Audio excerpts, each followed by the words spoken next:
Voilà, je ne sais pas s'il est nécessaire de présenter Henri Laurens, professeur au Collège de France et titulaire de la chaire d'histoire du monde arabe contemporain. Certains d'entre vous ont peut-être entendu Henri Laurens à Athènes puisqu'il était invité à faire une conférence dans le cadre des conférences du Collège de France à l'étranger. Il a fait une conférence au Mégaron il n'y a pas très longtemps sur les révolutions arabes. Henri Laurens est le grand spécialiste de la question d'Orient, de l'histoire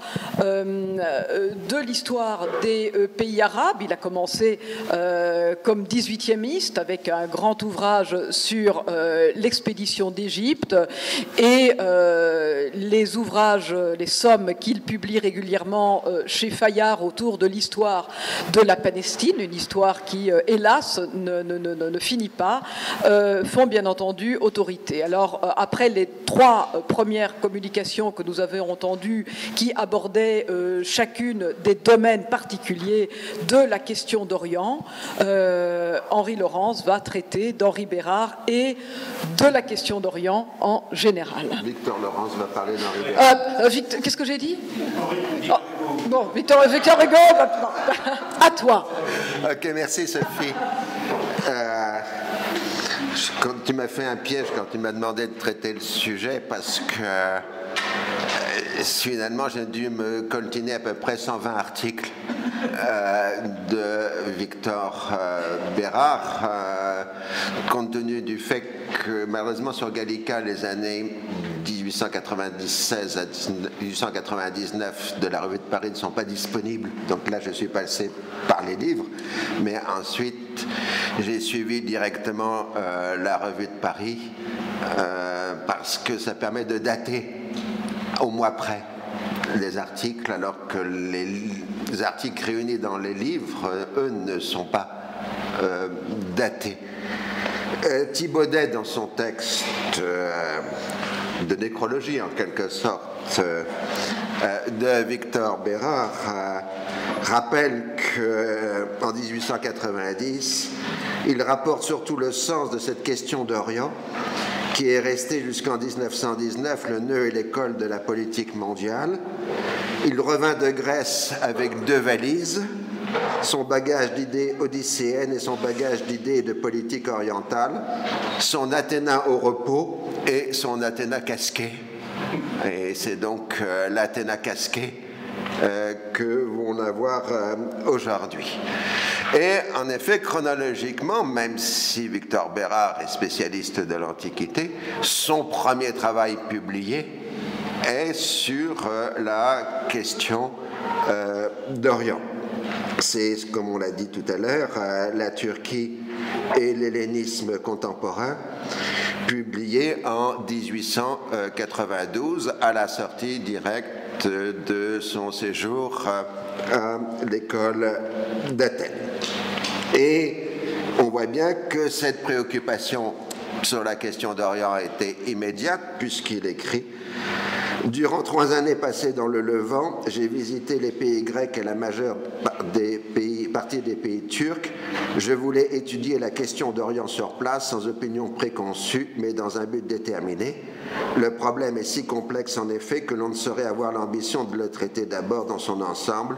Il faut commencer par des monographies. » Donc la question d'Orient est bien l'élément de la pensée politique de Bérard dès le début.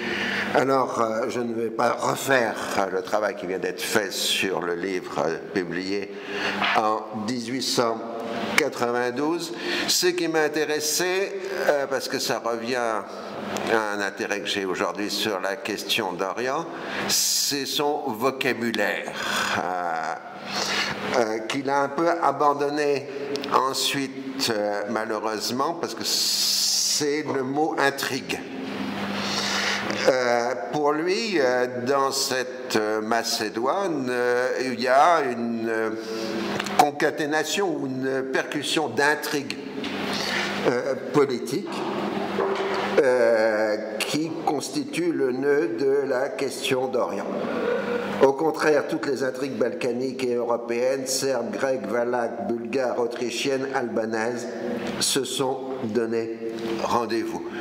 Et je crois qu'Intrigue, justement, permet d'éviter le piège des théories du complot, dans la mesure où Intrigue doit être pris dans deux sens. D'une part, évidemment, une action politique, mais aussi un récit historique. Et ce que l'on a en Macédoine, c'est évidemment une série de récits historiques invoquant des droits pour les différentes populations de la région. Et en 1890, pour Victor Bérard, le maintien de l'Empire ottoman est souhaitable parce que les Ottomans sont suffisamment archaïques pour arriver à peu près à gérer correctement cette région du monde. Le crime, ce serait de trop les moderniser. Et dans ce cas-là, ils ne seraient plus en capacité d'administrer cette région, et ils considèrent que les Turcs ou les musulmans ont des droits sur la Macédoine. Alors, je ne reviens pas, parce que c'est quand même, on a déjà très fortement insisté sur le choc de 1896 sur Bérard, qui amène vraiment un changement radical de ses positions, puisque c'est les triples affaires des Arméniens, de la Macédoine et de la Crète qui l'amènent à changer d'avis. Abdulhamid devient l'ennemi mortel de Victor Bérard, l'auteur de tous les complots, cette fois-ci plus des intrigues, l'auteur de tous les massacres, et derrière chacune des violences que nous avons dans ces trois espaces, il y a toujours le palais de Yıldız qui manipule et conduit les gens au meurtre. Et donc, je ne nie pas, puisque Eldem a bien montré qu'il y a bien quelque chose du côté de Yıldız, mais disons que ça va devenir aussi une obsession chez Victor Bérard jusqu'à la chute d'Abdulhamid. Et de ce fait, Victor Bérard va systématiquement sous-estimer, à mon avis, le rôle des comités, des comitadji, des différentes nationalités en opposition, que ce soit les comitadji arméniens, qu'on appelle des fédaïs, ce qui m'a toujours surpris, puisqu'il semble que les premiers fédaïnes soient des Arméniens dans les années 1890. Et puis, il s'en prend avec véhémence à Hanoto, dont dans les articles ultérieurs dans la Revue de Paris, il va expliquer que par son obsession anti-britannique sur la reprise de l'Égypte à la Grande-Bretagne, qui conduit à Fashoda, Hanoto a sacrifié les Arméniens et en même temps s'est rapproché de l'Allemagne. Donc on tombe sur la germanophobie relative, enfin la méfiance en tout cas, de Bérard envers l'Allemagne et la cause arménienne. Alors les affaires de Crète ont été aussi exposées ici. Ce que Bérard propose derrière l'internationalisation de la question crétoise, c'est tout simplement l'expulsion des populations musulmanes de Crète. Et à partir de 1896-97, c'est un leitmotiv régulier des articles de Bérard. Quand l'État chrétien devient indépendant, les Ottomans partent les musulmans partent quasi naturellement, et d'ailleurs l'Anatolie n'attend que ça, d'être repeuplée par les musulmans balkaniques. Et là, je pense qu'il ne se rend pas compte du risque que ça provoque pour ces Arméniens. Cette arrivée massive des Moadjirs musulmans balkaniques. Pour les affaires de Crète, il propose tout simplement un plan de réinstallation des musulmans crétois en Anatolie qui serait financé par la vente de leurs biens en Crète. Alors, on a vu qu'il était publiciste et il devient en 1901 titulaire d'une rubrique permanente, la seule chronique régulière de la Revue de Paris, qui s'appelle Questions extérieures. Alors, ces questions extérieures l'autorisent à élargir ses perspectives. C'est d'abord son travail presque unique dans son œuvre sur l'Angleterre et l'impérialisme, qui en fait une étude de la politique de Joseph Chamberlain. Bon, le terme d'impérialiste était justement courant puisque c'était la doctrine officielle de Chamberlain, qui peut être considéré comme l'inventeur du concept d'impérialisme à la fin du XIXe siècle. Alors, il sous-estime, il n'en parle pratiquement pas, de l'aspect financier et le rôle des investissements britanniques à l'étranger. Évidemment, le livre Dobson, Imperialism Study, n'apparaîtra qu'en 1902, donc postérieurement au livre de Bérard, qui sera traduit en anglais quasi immédiatement, d'après ce qu'on peut voir dans les bibliographies.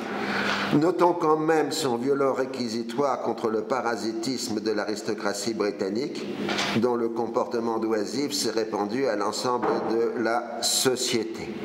Ce qui permet de voir que les critiques de Bérard peuvent s'étendre à des non-orientaux de ce point de vue-là. Alors, en 1901, donc, ces questions extérieures, avec une méthodologie maintenant parfaitement au point. Il commence généralement ses articles, parce qu'ils sont souvent plusieurs liés, sur un sujet par un aperçu géographique et une longue digression historique avant d'aborder l'actualité. C'est la fameuse citation de tout à l'heure. Si on avait à écrire un article sur l'Égypte, on commencerait par les pyramides il y a 6000 ans, avant d'aborder la situation contemporaine. Et je n'insiste pas parce que ça a déjà été dit et bien dit. Quelque part, Bérard est entre Vidal de la Blache et Fernand Braudel. C'est peut-être le maillon dans cette histoire de la géographie historique française. En 1902, maintenant ça peut être une chronique d'une chronique que je vais être contraint de faire. En 1902, par exemple, il démontre que l'Italie a besoin de la Tripolitaine comme territoire colonial pour des raisons démographiques et économiques. Il pense que la conquête sera facile et que c'est l'intérêt de la France de laisser l'Italie s'emparer des provinces libyennes de l'Empire ottoman. En revanche, en mars 1902, il se montre plutôt favorable au Congrès des jeunes Turcs tenu à Paris et au constitutionnalisme ottoman, à condition que les jeunes Turcs s'allient aux Grecs et aux Arméniens. Alors, les articles consacrés à la politique mondiale ne me concernent pas. Bien évidemment, il s'intéresse, il soutient politiquement Delcassé, dans sa politique des alliances qui va constituer le mécanisme des constructions des grandes alliances au début du XXe siècle qui déboucheront sur la Première Guerre mondiale. En 1903, ça a été dit, il propose un contrôle international européen, donc international, sur la Macédoine. Et il y a chez lui peut-être un refus d'accepter le sens même du mot « question d'Orient », qui est la question d'un éventuel partage de l'Empire ottoman. Et donc, ils veulent faire du contrôle européen le moyen de maintenir l'intégrité de l'Empire ottoman. Je cite: la question d'Orient ne peut pas être résolue du jour au lendemain. Le problème turc ne doit pas être tranché par la force. Même contre le turc, la violence n'est jamais un remède. Mais à défaut de solutions violentes et subites, ne peut-on pas imaginer une patiente série de petites opérations faciles? En maintenant le drapeau turc et en imposant le contrôle européen, on arriverait à concilier quelques jours les deux termes antinomiques de cette question d'Orient, le maintien de l'intégrité ottomane et le bonheur des chrétientés indigènes.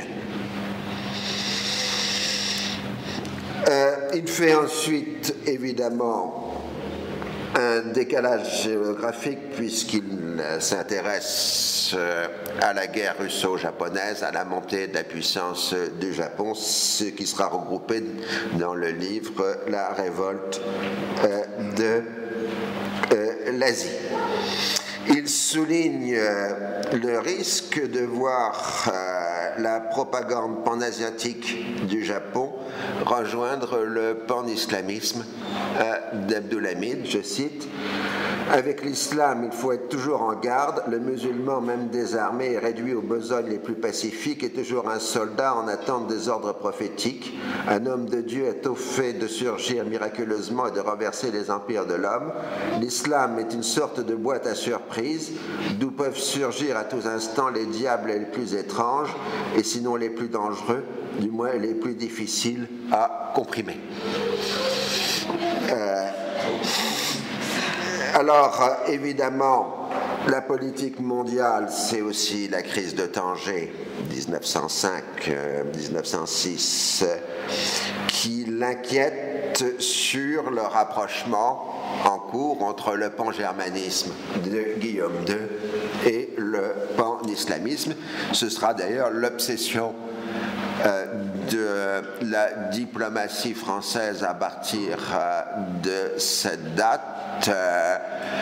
Pan-islamisme, pan-germanisme, c'est la même chose, donc un danger pour la France, aussi bien sur sa frontière de l'Est que pour son empire colonial. Alors, jusqu'ici, et les historiens postérieurs sont tout à fait d'accord avec lui, les provinces arabes n'apparaissent pas sous le radar de Victor Bérard, parce que les provinces arabes sont calmes, parce que le compromis amidien fonctionne parfaitement dans les provinces arabes où il n'y a pas de mouvement national, et Bérard ne s'intéresse aux provinces arabes qu'à partir de 1906, dans l'affaire dite de Taba, sur laquelle je vais revenir, et qui est en effet considéré aujourd'hui par les historiens comme le moment de démarrage de la crise politique des provinces arabes qui va conduire à l'émergence du mouvement autonomiste arabe puis du nationalisme arabe. Et l'analyse en plusieurs articles que Bérard fait de la crise de Taba est une analyse qui dans l'ensemble a été reprise par les historiens contemporains qui n'ont pas utilisé d'ailleurs les textes de Bérard, d'après ce que j'ai pu voir. Alors donc, il met en cause les ambitions allemandes. Ainsi, la Turquie d'Asie redevient le centre des combinaisons et des rivalités mondiales. Il est visible que là seulement la velte politique peut espérer aujourd'hui quelques réparations aux multiples mécomptes qu'elle a subis en Afrique, en Amérique, en Océanie, en Asie, en Europe, pour laisser aux Allemands le terrain d'expansion qu'ils réclament, pour éloigner du monde occidental les dangers d'une explosion soudaine. Que peut lui faire courir la compression des foules et des entreprises allemandes sur leur territoire trop borné? Il est bon que l'émigration, le commerce, l'industrie et l'ambition germanique trouvent dans le Dragnar-Osten un salutaire dérivatif. Sur la terre des cités géantes, Ninive, Babylone, Séleucie, Bagdad, Ctésiphon, en cette plaine d'Assyrie, en ce delta de Chaldée, en cette Chine mésopotamienne où une centaine de millions d'hommes pourraient vivre, l'Allemagne espère trouver de grands profits. Elle prétend servir la cause générale de l'humanité en repeuplant ou en faisant repeupler ce paradis terrestre que la conquête musulmane a changé en désert. Alors, on ne peut pas dire que Bérard soit un islamophile dans tout cela. Alors, l'affaire de Tabar elle-même renvoie à la question des chemins de fer de l'Empire ottoman. Le sultan a lancé la grande entreprise pan-islamique du chemin de fer du Hedjaz, financée par des contributions volontaires de l'ensemble des musulmans du monde, et dans le progrès du chemin de fer du Hedjaz à travers la Transjordanie, le but de la politique ottomane est de faire une déviation de la ligne pour arriver jusqu'à Taba ou à Kaba, juste à côté, donc sur le golfe d'Aqaba, là où la Palestine touche la mer Rouge.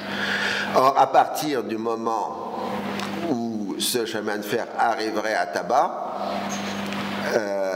l'armée ottomane pourrait arriver par chemin de fer au bord de l'Égypte occupée par les Britanniques et reprendre l'Égypte à la Grande-Bretagne. C'est donc un danger inacceptable pour la Grande-Bretagne qui fait une démonstration navale aux proximités des Dardanelles pour interdire aux Ottomans la création de ce chemin de fer, enfin de cet embranchement vers la mer Rouge.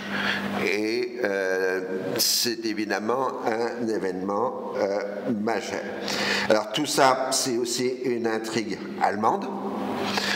Derrière, il y a le personnage qui va devenir la hantise pour plusieurs décennies des Français et des Anglais au Proche-Orient, c'est l'archéologue allemand Max von Oppenheim, qui est considéré dès 1906 et jusqu'aux années 1940 comme le grand comploteur allemand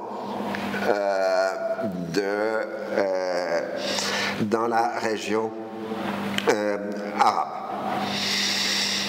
Et donc, la conséquence de Tabar, c'est que pour contrer le pan-islamisme, il faut s'intéresser au Hedjaz, donc au shérif de la Mecque.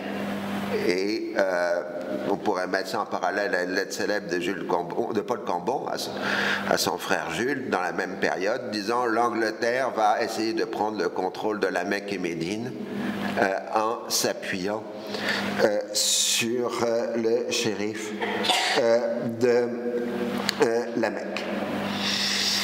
Puis ensuite, alors pour le point d'histoire, c'est en effet après la chute de Tabar, enfin après l'affaire de Tabar en 1906 que le Committee of Imperial Defense, le CID britannique, va commencer à plancher sur un projet de révolte arabe pour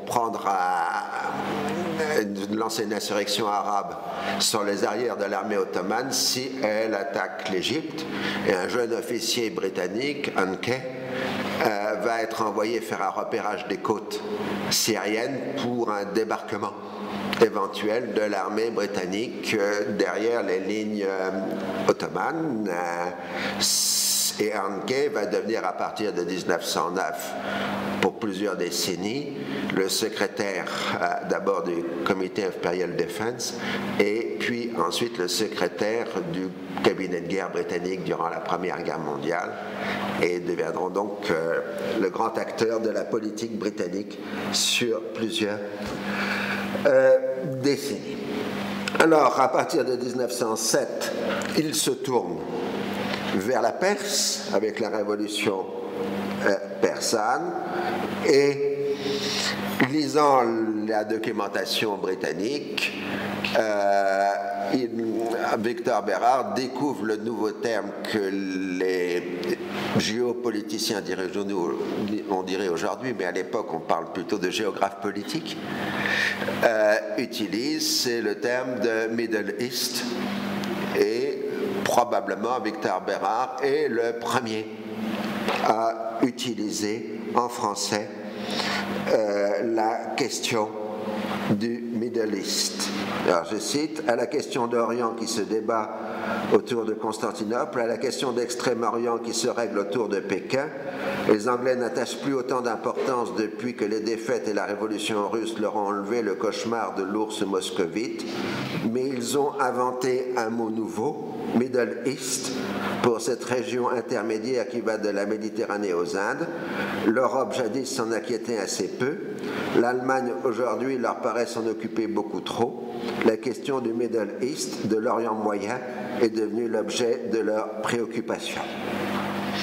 Et on peut lire presque en filigrane dans les textes de Bérard l'idée que peut-être progressivement la question d'Orient va devenir la question du Moyen-Orient.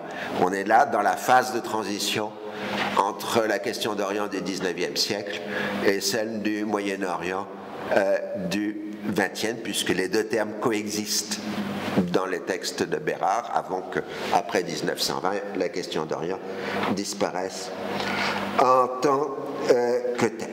Et en effet,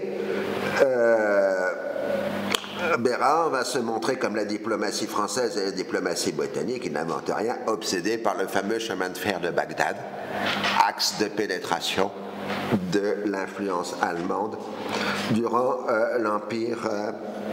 dans l'Empire ottoman. Avec la révolution jeune turque, Bérard redevient un moment turcophile, puisque finalement il soutient les constitutionnalistes ottomans, et puis c'est la chute de son ennemi mortel, Abdulhamid, qui ne peut que le contenter. Mais en même temps, il est sensible aux difficultés des jeunes Turcs dès novembre 1908, et il parle du sursaut de patriotisme turc à propos d'affaires de Bosnie-Herzégovine. Dans ce complot militaire qu'ont poussé à la révolte le manque de soldes, l'espionnage et les passe-droits, quelle part ont eu les politiques et quelle politique? Se trouve-t-il en Turquie les 10 hommes nécessaires au gouvernement et capables de réformer la Turquie par elle-même sans plus attendre les conseils des puissances? Et puis va venir les inquiétudes de Bérard par rapport à la politique autrichienne dans les Balkans, le procès d'Agram en particulier, qui concerne des autonomistes serbes en Bosnie-Herzégovine. Alors, il s'intéresse beaucoup aux jeunes Turcs. Je saute. En juin 1909, il revient à la Crète. Donc il reprend son idée d'expulsion de la population musulmane de Crète. Si l'Europe veut s'acquitter de ses devoirs envers ses vaincus, c'est de les transporter, eux et leurs fortunes, et de leur assurer l'existence en terre turque, non pas de les maintenir sous la brèche, sous le couteau, en terre chrétienne, qu'elle doit se préoccuper.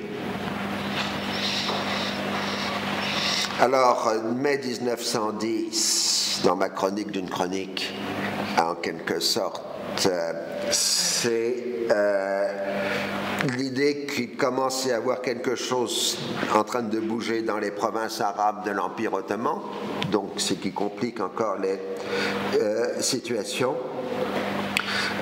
Du chemin de fer de Bagdad. Les menées arabes, je cite, la révolte latente et presque déclarée de toute leur Arabie, d'Alep au Yémen, de Mossoul à Jaffa, leur font une nécessité politique et militaire de la ligne ferrée qui mettrait Bagdad et la plaine des fleuves sous la garde de leur armée.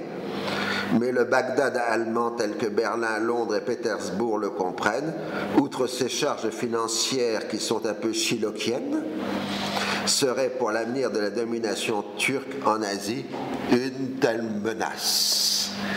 Alors là, on voit très bien que Bérard a parfaitement analysé l'ambivalence de la question des chemins de fer.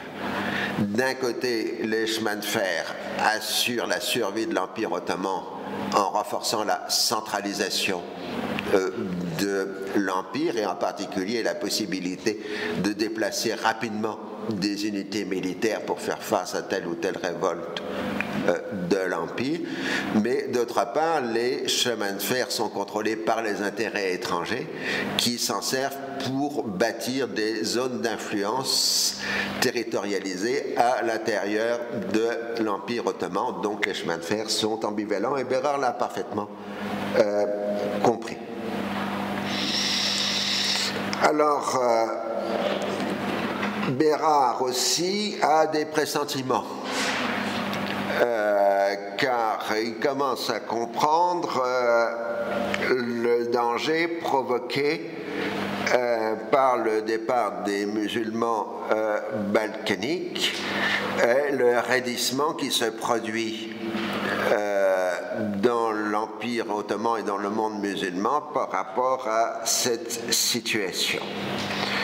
Et voilà ce qu'il écrit en juillet 1910. « Une seule pensée a envahi tous les cerveaux turcs, faire à l'hellénisme et aux Grecs le plus de mal qu'il se pourra, même au prix de la Turquie d'Europe, extirper les Grecs des îles et de la Turquie d'Asie, exécuter en 1910 sous le régime constitutionnel ce que 400 ans d'absolutisme n'avait pas osé tenter, ce que le seul Abdulhamid rêva un instant contre les Arméniens, la suppression d'une race indigène de 5 millions d'hommes dans le territoire que ses ancêtres occupent depuis 3000 ans. » Et là, on doit donc commence à s'inquiéter pour la survie des chrétiens anatoliens. Pour le reste, les articles de 1911 sont consacrés à l'Algérie, au Sahara et à la nouvelle crise marocaine. En mars 1911, il marque que la solution serait l'échange entre le Maroc pour la France et Bagdad pour l'Allemagne. Cela signifierait l'établissement de sphères d'influence dans la Turquie d'Asie, peut-être le commencement de la fin pour l'intégrité de l'Empire ottoman. Le mois suivant, il poursuit l'analyse. Si l'Allemagne a sa zone d'influence le long du chemin de fer de Bagdad, la France doit établir la sienne sur la Syrie maritime et continentale et, logiquement, la Grande-Bretagne, le tronçon Bagdad-Koweït, ce qui sera en effet effectivement réalisé par les accords entre puissances européennes en 1913-1914, au lendemain de la Seconde Guerre balkanique. Et puis, brutalement, la collaboration de Victor Bérard s'arrête avec la revue de Paris. Il n'y a pas d'explication donnée dans la revue. Comme on le sait, deux explications sont proposées dans les nécrologies de Victor Bérard. La première, celle de Thibaudet, dit que c'est Étienne qui a exigé de la Vis, qui dirige la revue de Paris, de mettre fin à la chronique. Donc Eugène Étienne, le chef du parti colonial français, et derrière il y aurait Poincaré, d'après monsieur Bérard. Seconde explication qui n'est pas antagoniste à la première, c'est que Bérard se rend compte qu'il ne peut pas faire en même temps sa chronique de politique extérieure et son travail sur l'Odyssée. Et donc il il abandonne son rôle de publiciste pour se consacrer aux études grecques et ne revenir que plus marginalement aux questions de politique extérieure pour le reste de son œuvre. On a en particulier vu son rôle au Sénat. Son œuvre de publiciste est largement consacrée à divers aspects de la question d'Orient. Le terme apparaît dans ses premières pages, mais est assez peu utilisé par la suite. Néanmoins, il y a chez lui une véritable obsession ottomane. Venu à ce sujet par l'hellénisme, il se montre d'abord très favorable à ce qu'il appelle le régime turc. Son goût pour la permanence le pousse certainement dans ce sens, mais les triples événements d'Arménie, de Macédoine et de Crète le conduisent à un changement radical de perspective. Il défend les Bulgares en Macédoine, les Grecs en Crète et les Arméniens en Asie mineure. Il appelle à une intervention européenne qui rendrait la souveraineté ottomane purement formelle. Au-delà, il considère comme nécessaire le transfert des populations musulmanes balkaniques vers l'Anatolie. Sa défense des chrétiens de Méditerranée orientale, qui implique une intervention légitime des puissances européennes pour les protéger, lui fait sous-estimer la force des processus de modernisation en cours dans la société ottomane. S'il comprend le dynamisme des nationalités chrétiennes et en regrette l'antagonisme mortel, il ne prend pas en compte le même phénomène quand il s'agit des populations musulmanes. Néanmoins, il exprime une réelle sympathie pour le régime jeune turc et s'inquiète du risque de survie des populations chrétiennes anatoliennes. En ce qui concerne les provinces arabes de l'Empire ottoman, il a surtout une connaissance de seconde main. Il est probablement parmi les premiers, voire le premier à utiliser en France le terme Middle East et à saisir que cette perspective nouvelle annonce la fin de la question d'Orient. Il analyse avec beaucoup de pertinence la question des chemins de fer du Hedjaz et de Bagdad. La lecture des articles de Victor Bérard, 120, permet de mieux saisir la double nature de la question d'Orient, compétition des puissances européennes à l'intérieur de l'Empire ottoman et constitution de nouvelles nationalités au sein de cet espace qui utilisent ou sont utilisées par les puissances en compétition. Il n'utilise pas les formules qui vont être généralisées au lendemain de la Seconde Guerre mondiale à partir de Toynbee, qui va déclarer que la question d'Orient n'est qu'une question d'Occident. Toynbee l'utilise dans deux sens. Le premier, question d'Occident, au sens où ce sont les compétitions des puissances occidentales qui font la question d'Orient, mais aussi la question d'Orient est question d'Occident parce que c'est la question de l'occidentalisation des populations orientales qui prend la forme du nationalisme. Donc ça n'est pas chez Bérard, hein, je l'ai dit tout de suite, mais pour montrer dans le contexte des analyses.